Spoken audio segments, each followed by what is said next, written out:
Hello friends, ఈరోజు మనం చూడండి రైస్ పెట్టుకున్నాను, కోకోనట్ రైస్. ఈ కోకోనట్ పౌడర్తో రైస్ చేసుకుందాము. ఇది అంటే టిఫిన్కి అనమాట. మామూలుగా ఈ రైస్ని నేను ఏం చేశానంటే ఇందులో కాస్త ఆయిల్, పసుపు, ఉప్పు వేసి కలిపేసి పెట్టుకున్నాను. దాంట్లో వేసి కన్నా ఇలా కలిపి పెట్టుకుంటే బాగుంటుంది. మనం ఆ రైస్ని ఎప్పుడు వండుకున్నా ఏమీ అవ్వదు. అలా కలిపేసి ఉంచుకోవడం వల్ల చాలా బాగుంటుంది. దానికి పోపులన్నీ పెట్టుకున్నాను. ఈ పోపులన్నీ వేసి ఎలా చేయాలో మనం చూసుకుందాం. చూడండి, ఆయిల్ పెట్టుకున్నాను.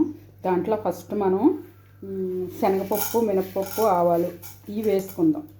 ఇవి కొంచెం తొందరగా వేగవు కాబట్టి. ఇది వేగాక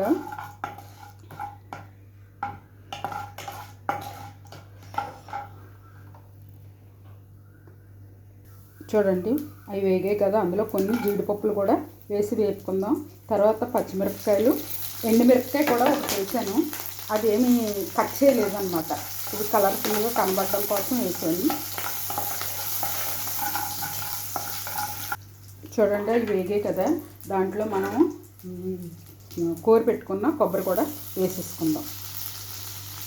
కోకోనట్ రైస్ చాలా టేస్ట్, ఆరోగ్యం కూడా ఇంట్రెస్ట్గా ఉంటుంది. ఎప్పుడు పులిహోరలే చేసుకోకుండా ఇలా చేసుకుంటే బాగుంటుంది. ఇది మార్నింగ్ బ్రేక్ఫాస్ట్కి. ఇది కొంచెం వేగింది కదా, కొంచెం వేగాక మనం రైస్ వేసేసుకుందాం. నాకు కొంచెం ప్లీజ్ లైక్ చేయండి, షేర్ చేయండి. ఇలా సింపుల్ రెసిపీస్తో నేను ముందుకు వస్తాను. సింపుల్ అయిపోయింది కదా, ఇలా చేసుకుని మనం తింటే చాలా బాగుంటుంది. ఆరోగ్యానికి మంచిదే. బయట గమ్మున వెళ్ళిపోయి టిఫిన్స్ తెచ్చుకోకుండా ఇలాగా మనం ఉన్నదాంతో అడ్జస్ట్ చేసుకుంటే ఇది ఒకరికి టిఫిన్ అయిపోద్ది, బ్రేక్ఫాస్ట్. ఓకేనండి, ఇలా చేసుకుని తినండి. నేను డిష్ అవుట్ చేస్తాను. చూడండి, కోకోనట్ రైస్ ఈ రీతిగా చేసుకుంటే చాలా బాగుంటుంది.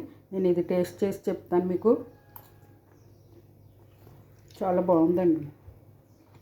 ఇలా మీరు చేసి తిని నాకు కామెంట్ రూపంలో తెలియజేయండి. ఓకేనండి, బాయ్. మరొక డిష్తో మళ్ళీ కలుస్తున్నాం.